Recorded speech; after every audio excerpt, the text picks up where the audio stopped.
Hey there, it's Ginger with you, and this week I'm dropping in to talk about resistance and flow. So, one of my favorite attractions at Disney World, of course, I would mention Disney. Look at my office. Disney World, Disneyland parks is the Pirates of the Caribbean ride. And at one stage at the end of the ride, well, in the ride, first you drop down and you meander through the river and all the action, but to get you back to where you got on, you have to go back up. And the way the Disney people and the Imagineers have made this magical experience, and it's pure Disney magic, it appears the water is flowing uphill to get you into the spot you need to go. And that's an illusion. It's good for a movie, it's good for an attraction, but it's not good for life. Water takes the path of least resistance, and when we try to fight against that natural laws of nature of flow, it creates turbulence, it creates friction, it creates hardship. And so many things in business are related to flow. And when we violate the natural law of flow, we create resistance for ourselves. It makes it harder to achieve our goals, and it makes it, more importantly, it's harder for our customers, our clients, our patients in making that happen.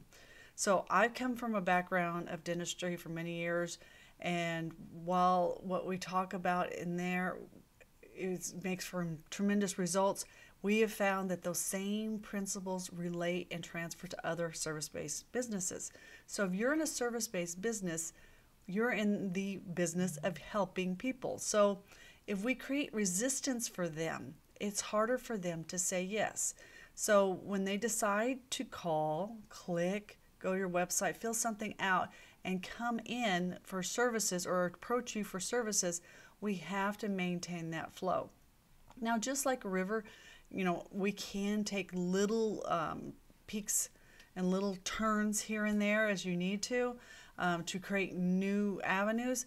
But if we're damming that up and forcing the energy in the opposite direction, it's just not going to work.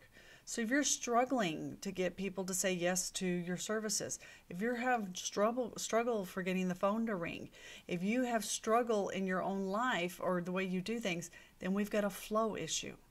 So the point is to sit back and evaluate that flow and making that happen. So when we bring a new client in for their business, we look at that flow. We see what's going really well for them, what's the client's interested in, what's the customer's interested in, and see where we can match that up. And we will help that water flow even easier. So we might ramp it up. We might put some jets on it. We might remove some obstacles so that comes to you. There's a natural path. There's a natural flow. And the job is to make it easier for everybody involved to make that happen.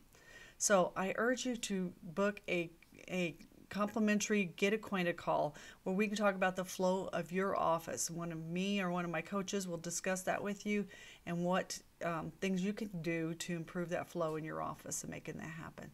So until next time, this is Ginger Bratzel signing off. Bye-bye.